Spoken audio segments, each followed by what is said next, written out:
Hello दोस्तों, विजय economics वाला में आप लोग का स्वागत है। आज हम देखेंगे टीजीटी पीजीटी यूपी का जो है प्रीवियस ईयर पेपर देखेंगे। चैप्टर 1 है अर्थशास्त्र की परिभाषा एवं प्रकृति। इससे लगभग 20 क्वेश्चन देखेंगे। तो फर्स्ट क्वेश्चन देखते हैं।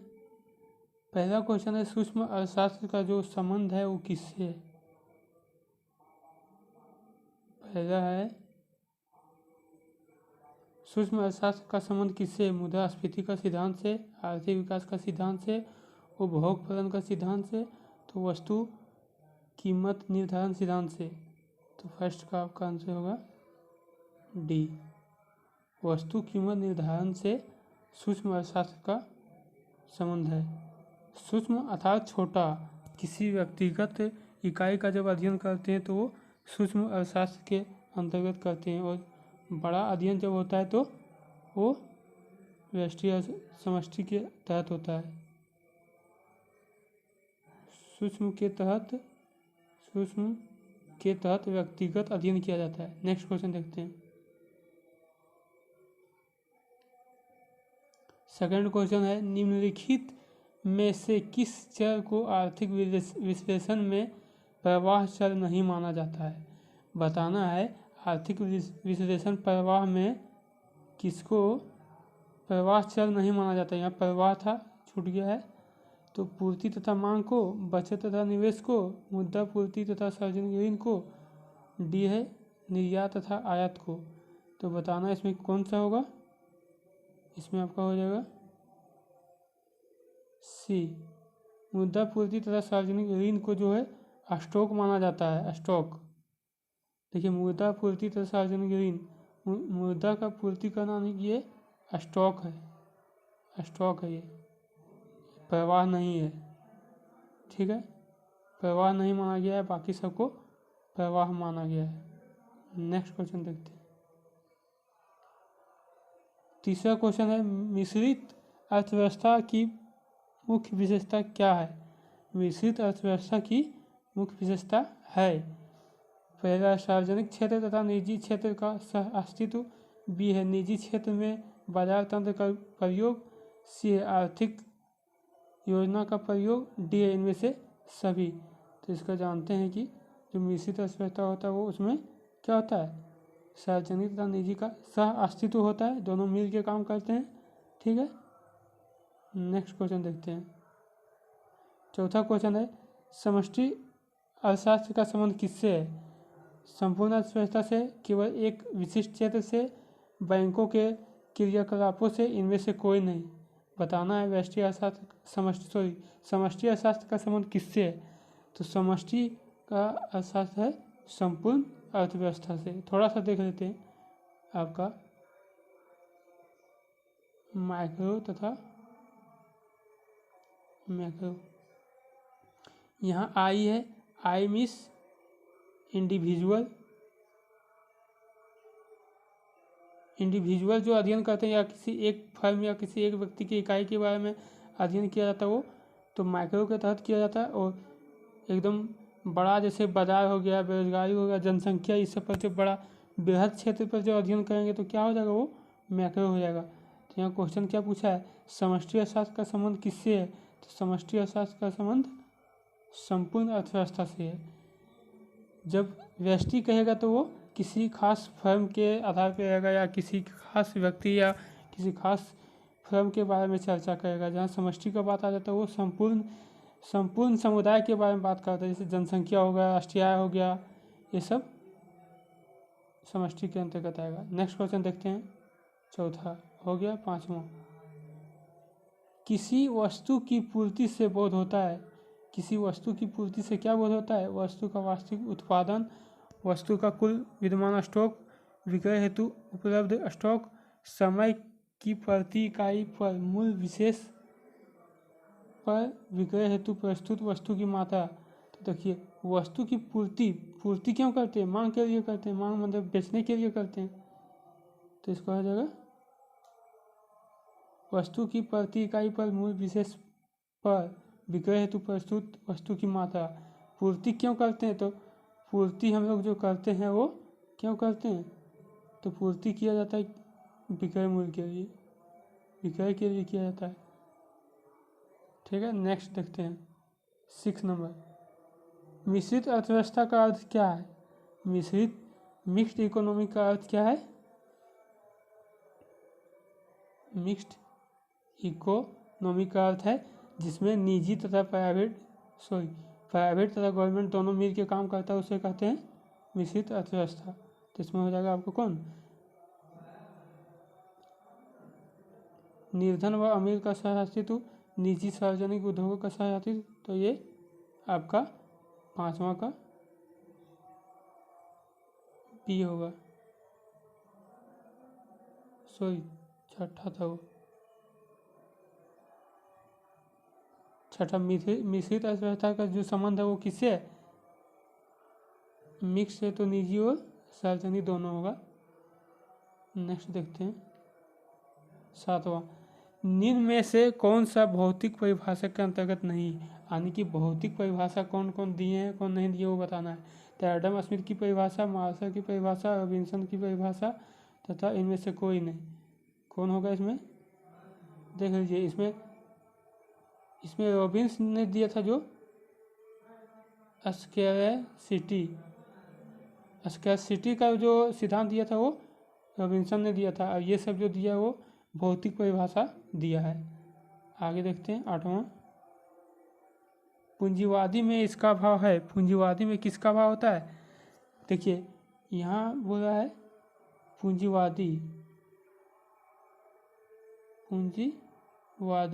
तो जानते हैं कि पूंजीवादी अर्थव्यवस्था जो होता है वो अमीर व्यक्ति के लिए होता है, पूंजीपतियों के लिए होता है। तो उसका क्या रहता है? उसमें क्या किस चीज़ का अभाव होगा? सरकारी नियंत्रण का अभाव होगा, क्योंकि उसको कौन चलाएगा? प्राइवेट आदमी चलाएगा। तो उसमें सरकार का कोई हस्तक्षेप नहीं होता है। तो हो जाएगा 8वां का हो जाएगा आपका ए। पूंजीवादी में किसका अभाव होता है? पूंजीवादी में सरकारी नियंत्रण का अभाव होता है। Next 9 number.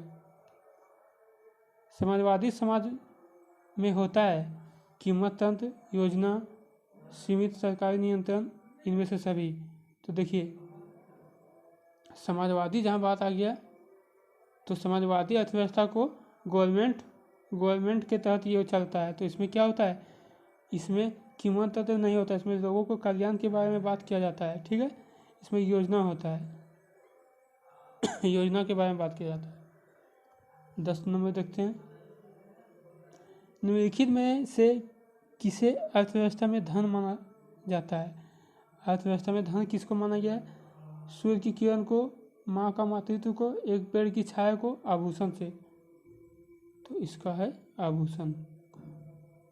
नेक्स्ट क्वेश्चन देखते हैं।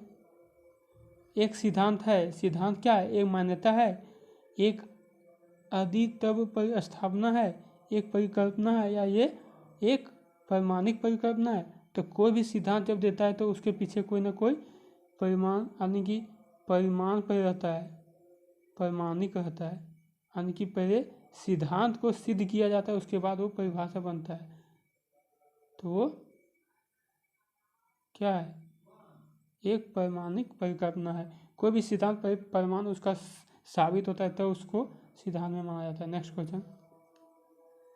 बंद अर्थव्यवस्था वह है जहाँ क्या होता है? सिर्फ निर्यात, मुद्रा पूर्ति पूर्णतः नियंत्रित होता है, हीनार्थ प्रबंधन हो रहा है, ना ही निर्यात और ना ही आयात हो रहा है।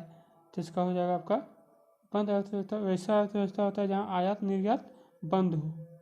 ठीक है, नेक्स्ट 13 नंबर देखते हैं। अर्थशास्त्र की आवश्यकता विहीनता की परिभाषा संबंधित है। यानी कि आवश्यकता विहीनता का सिद्धांत किसने दिया था? जेके मेहता, रॉबिन्सन, मार्शल, कीन्स। तो इसका आपका हो जाएगा आंसर जेके मेहता ने दिया था। जेके मेहता विहीनता का सिद्धांत जेके मेहता था, जिसका नाम है क्या? जेके मेहता के बारे में आगे देखेंगे। नेक्स्ट क्वेश्चन देखते हैं 14। किसी विशिष्ट विषय से संबंधित समस्त प्रासंगिक तथ्यों को एक साथ संग्रहित करने वाले अर्थशास्त्र को क्या कहा जाता है? अनुप्रयोगात्मक अर्थशास्त्र, सैद्धांतिक अर्थशास्त्र, वर्णनात्मक अर्थशास्त्र, विश्लेषणात्मक अर्थशास्त्र। तो इसका क्या हो जाएगा, इसका आपका जो बहुत सारे सिद्धांत को संग्रहित करके एक विश्लेषण करता है उसको क्या कहते हैं, उसे कहा जाता है विश्लेषणात्मक अर्थशास्त्र। नेक्स्ट 15 नंबर, किस अर्थव्यवस्था में उपभोक्ता सम्राट कहा जाता है, यानी कि किस अर्थव्यवस्था में उपभोक्ता को सम्राट कहा जाता है। तो समाजवादी, साम्यवादी अर्थव्यवस्था, समाजवादी अर्थव्यवस्था, पूंजीवादी अर्थव्यवस्था, मिश्रित अर्थव्यवस्था। तो इसका आंसर हो जाएगा पूंजीवादी। देखिए पूंजीवादी अर्थव्यवस्था को इसलिए कहा जाता है क्योंकि पूंजीवादी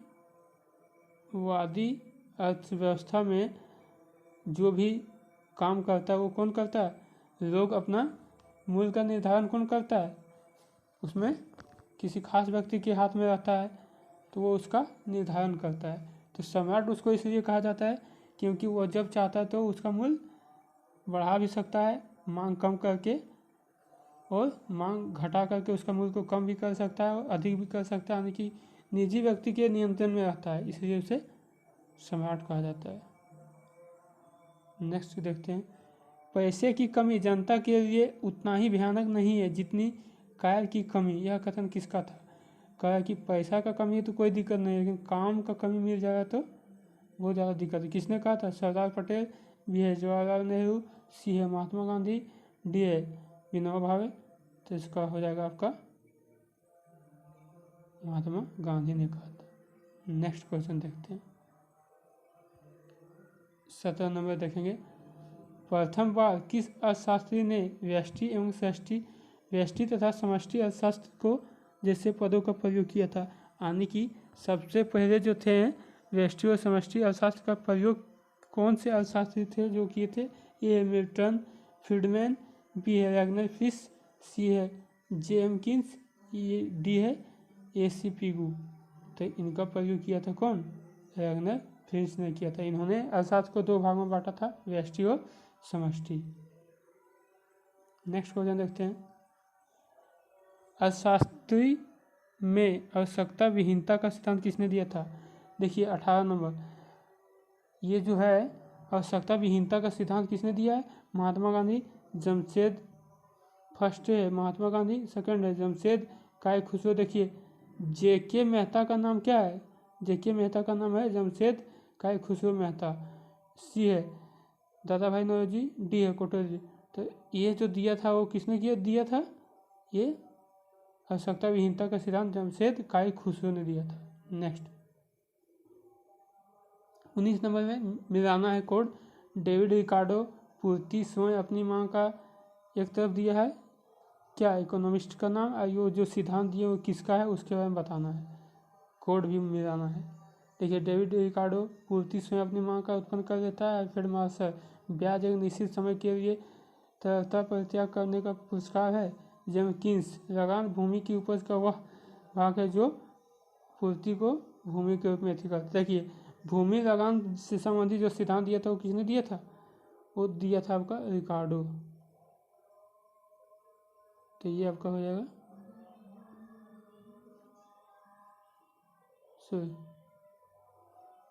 रिकार्डो का किस में हो जाएगा, लगान का सिद्धांत ये दिया था, और जेमकिंस क्या था। नेक्स्ट एक और इसका इधर पार्ट है, ठीक है। रिकार्डो ने दिया था लगान भूमि से संबंधित, मार्शल दिया था धन का शास्त्र, और जेमकिंस ने क्या दिया था, ब्याज संबंधित सिद्धांत जेमकिंस ने दिया था। देखिए ये जो सिद्धांत है रिकार्डो ने लगान वाला दिया था, ब्याज का ये दिया था, ठीक है। और JBC ने बोला था, JBC पूर्ति अपनी मांग स्वयं उत्पन्न कर देती है, ये JBC ने दिया था। नेक्स्ट स्लाइड में है, ठीक है।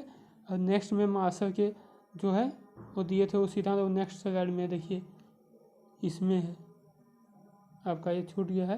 तो ये जो दिए थे अर्थात एक और धन का अध्ययन है विषय, दूसरी ओर अधिक महत्वपूर्ण मानव का अध्ययन है। तो ये जो बोले थे वो मार्शल बोले थे। तो पीछे देखे थे मार्शल ये दिए थे, और JBC के द्वारा क्या कहा गया था कि पूर्ति जो है स्वयं अपनी मांग का निर्माण करता है।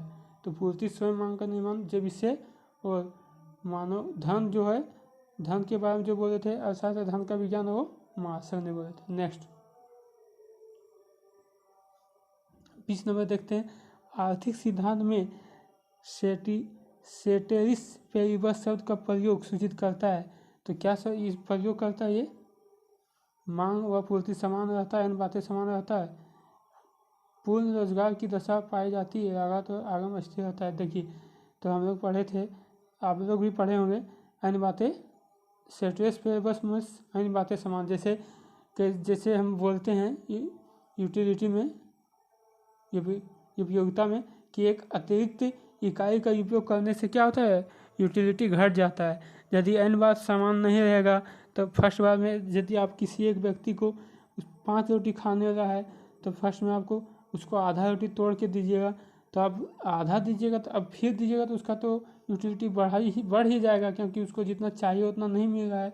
इसलिए n बातें समान इसलिए रखा गया है। n बातें में क्या क्या होता है, जिससे हो जाता है, इन बातें में वस्तु का उपभोग निरंतर क्रम में होना चाहिए। ऐसा नहीं कि हम थोड़ा पानी पीना एक गिलास सबके लिए थोड़ा सा, तो उस तरह से क्या होगा, मेरा उपयोगिता और बढ़ ही जाएगा। तो वस्तु की इकाई का भी समान होना चाहिए। स्थापन वस्तु की कीमत स्थिर होनी चाहिए। उपभोक्ता के आय तथा प्रवृत्ति में कोई परिवर्तन नहीं होना चाहिए। नेक्स्ट देखते हैं। आज तक यहीं तक रहता है। यदि अच्छा लगे तो सेशन को लाइक कीजिए। धन्यवाद।